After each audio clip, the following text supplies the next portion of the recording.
की जिंदगी इतनी बेकार हो गई है कि कई लोगों का तो जीने का मन ही नहीं करता। आप लोगों को क्या इतना दिखाई नहीं दे रहा है कि एक मजदूर 300 साढ़े 300 रुपए कमा रहा है, उसका घर कैसे चलता होगा? आखिर सरकार मतलब क्यों ध्यान नहीं दे रही है इस पे? सरकार क्यों नहीं ध्यान दे रही है कि मजदूर की मजदूरी अगर बढ़ा दी जाए। हम लोगों पे जो 2014 से चोटें पड़ी हैं उसमें बेरोजगारी भी बहुत बढ़ी है और उसमें लोगों का नुकसान भी बहुत हुआ है। नमस्कार दोस्तों, बहुत बहुत स्वागत है। 2022 में उत्तर प्रदेश में चुनाव है। जनता के पास हम जा रहे हैं। जनता कहीं ना कहीं त्रस्त नजर आ रही है, परेशान नजर आ रही है। हमें सुभान साहब मिले हैं जो कई तरह की चीजें जो है हमसे डिस्कस कर रहे थे अभी, तो हमने कहा इनसे पूरी आज की वार्ता इन्हीं से की जाती है। सुभान भाई, बहुत बहुत स्वागत है आपका। जी, क्या 2017 से लेकर अब तक आप अपनी जिंदगी में बताइए किस तरह का बदलाव आया है?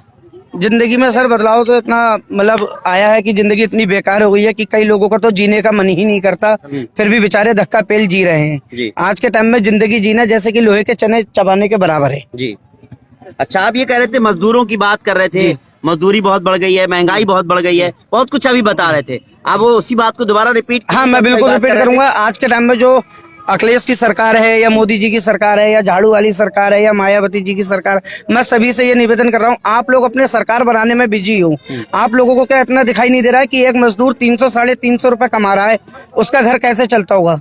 उसके बच्चे इंग्लिश मीडियम में कैसे पढ़ते होंगे? उसके बूढ़े माँ बाप का इलाज कैसे होता होगा? उसकी जवान बहन की शादी कैसी होती होगी? आज के टाइम में बस यही चल रहा है कि तू भाई भगवा रंग, मैं लाल रंग, मैं ये मैं वो। ये सब अच्छा नहीं है। हिंदुस्तान में अगर कुछ करना है, सबसे हमारा मतलब जो है टाइम खराब जो चल रहा है वो यूपी का। यूपी के किसी सदस्य को आप बुलाइए, 100 में से 70% सदस्य यही कहेंगे कि मतलब जो है मेरी बहन जवान है, उसकी शादी में मदद कर दीजिए। मेरे बच्चे पढ़ने के लायक हो गए, उसका इंग्लिश मीडियम में एडमिशन करा दीजिए। मेरे बूढ़े माँ बाप घर में हैं, उनका चंदा करके इलाज करा दीजिए। आखिर ऐसा क्यों है? आखिर सरकार मतलब क्यों ध्यान नहीं दे रही है इस पे? सरकार क्यों नहीं ध्यान दे रही है कि मजदूर की मजदूरी अगर बढ़ा दी जाए, उसकी अगर तनख्वाह सही से मतलब दे दी जाए मजदूर की। अब आप कहेंगे, कई लोग कह चुके हैं कि मतलब जो है मजदूर अपनी तनख्वाह खुद बढ़वा ले। मजदूर अपनी तनख्वाह कभी खुद नहीं बढ़वा सकता जब तक सरकार उसमें सहयोग नहीं करेगी।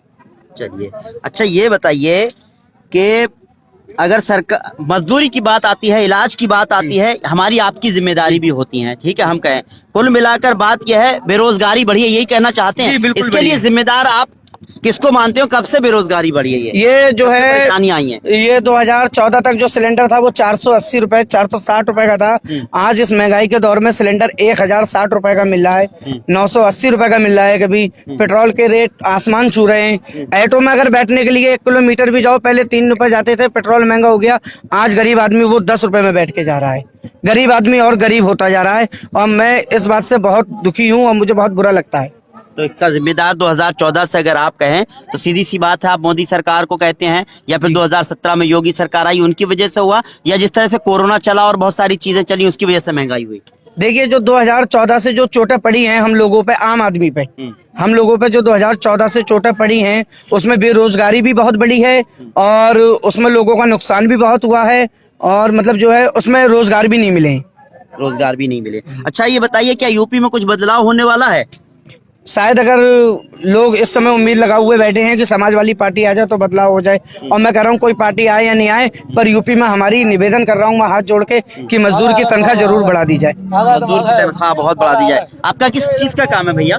मेरा बिल्डिंग पर ठेकेदारी का काम है। ठेकेदारी का काम है, इसीलिए थोड़ा सोच रहे हैं कि मजदूर के बारे में सोच रहे हैं। जी बिल्कुल, मैं मजदूर के बारे में, मजदूर मेरे यहाँ दिन रात काम करता है और करते रहते, मतलब काफी तो रोते रहता है, काफी अपसेट रहता है कि यार मैं इतनी मेहनत कर रहा हूँ और आज मेरे पास कुछ भी नहीं है, क्योंकि वो डेली खा रहा है, डेली कमा रहा है।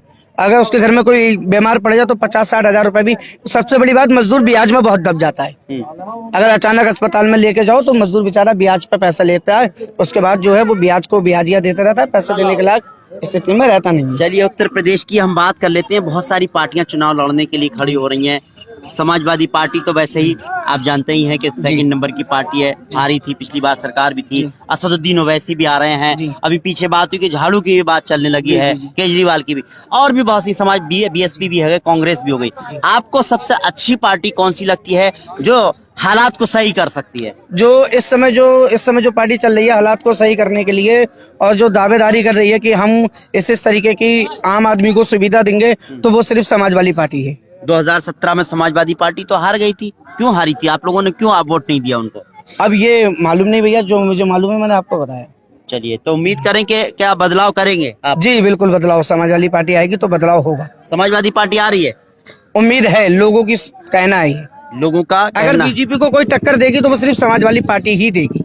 अच्छा, ये बताइए, बीजेपी ने तो राशन वाशन सब बांटा, इतनी नाराजगी क्या बात है? पैसे भी अकाउंट में डाले हैं और बहुत सारी सुविधाएं दी हैं। नाराजगी कोई नहीं है बीजेपी से, जी। नाराजगी कोई नहीं है, पर क्या है कि मतलब जो है आप रोजगार मजदूर का जो है, आम आदमी का जो हमारे यहाँ 70% जो लोग हैं वो मजदूरी लाइन के हैं, उनका जो है बस हिसाब किताब खराब होते जा रहा है, जिसलिए जो है बीजेपी पार्टी को अच्छा नहीं समझा जा रहा है। अच्छा, बीजेपी में अक्सर जब भी चुनाव होता है तो धर्म की राजनीति शुरू कर देते हैं, हिंदू मुसलमान करने लगते हैं, टोपी करने लगते हैं, टोपी और लुंगी की बात करने लगते हैं। तो क्या पहले इस तरह का माहौल था, हिंदू मुसलमानों के बीच इतनी बड़ी खाई थी जो अब हो गई है? नहीं, बिल्कुल नहीं थी। और अभी योगी जी ने एक बात कही थी कि लाल टोपी आना यूपी में खतरा है। मैं नहीं अखिलेश का हूँ, मोदी जी ने कहा था। मोदी जी ने कहा था, नहीं तो मैं अखिलेश का हूँ, ना तो बीजेपी पार्टी का हूँ, ना तो मैं बहुजन समाज पार्टी का हूँ, ना कांग्रेस का।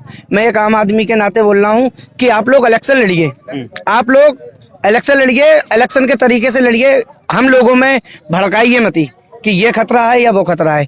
वो आप कैसे भी वोट लेते हैं वो आप जाने, पर निवेदन मेरा यही है कि हम लोगों में डर पैदा ना करें, हिंदू मुस्लिम में डर पैदा नहीं करें। ये आम आदमी की बात है। भाई साहब जो है बिल्डिंग मटेरियल का काम करते हैं, बिल्डिंग बनाने का काम करते हैं। इन्हें उन मजदूरों की भी फिक्र है जिनकी जो है 300-350 रुपए एक दिन में कमा पाते हैं, उनको रोजगार भी नहीं मिल पाता है, बहुत सारी समस्याएं हैं। कहते हैं हिंदू मुसलमान की राजनीति मत कीजिए, जो करना है वो ऐसा कीजिए कि गरीबी जो है, गरीबों की परेशानी दूर हो, गरीबी मिटे, गरीबों को मत मिटाइए। और दूसरा यह है कि आप धर्म की राजनीति मत कीजिए, गड्ढा मत खोजिए हिंदू और मुसलमानों के बीच में। आप जो भी आए, हमें किसी से कोई मतलब नहीं है। मैं कोई राजनेता नहीं हूं, मैं किसी पार्टी का आदमी नहीं हूं, मैं एक आम आदमी हूं। हम उससे वोट देंगे जो हमारी समस्याओं को हल करेगा। ये आम आदमी और जमीन से जुड़े हुए इंसान की परेशानी है और ये गरीब की परेशानी है, इसको समझने की जरूरत है। समय कम है, अब ज्यादा वक्त नहीं बचा है। 2022 में चुनाव होने हैं, मार्च अप्रैल में। ऐसे में सरकार को सोचने की जरूरत है कि आखिर क्या इन लोगों की जो नाराजगी है उनको दूर कैसे करेगी। अगर इनकी नाराजगी दूर नहीं हुई तो ये बदलना जानते हैं। कौन अगला मुख्यमंत्री होगा, किसकी सरकार होगी, ये भी जो है ये लोग सोचने पर मजबूर हो जाएंगे, बदलाव करने पर मजबूर हो जाएंगे। आपकी क्या राय है, कमेंट करें। साथ ही हमारे चैनल को लाइक और सब्सक्राइब कीजिए। फिलहाल मुझे इजाजत दीजिए। नमस्कार, सत श्री अकाल।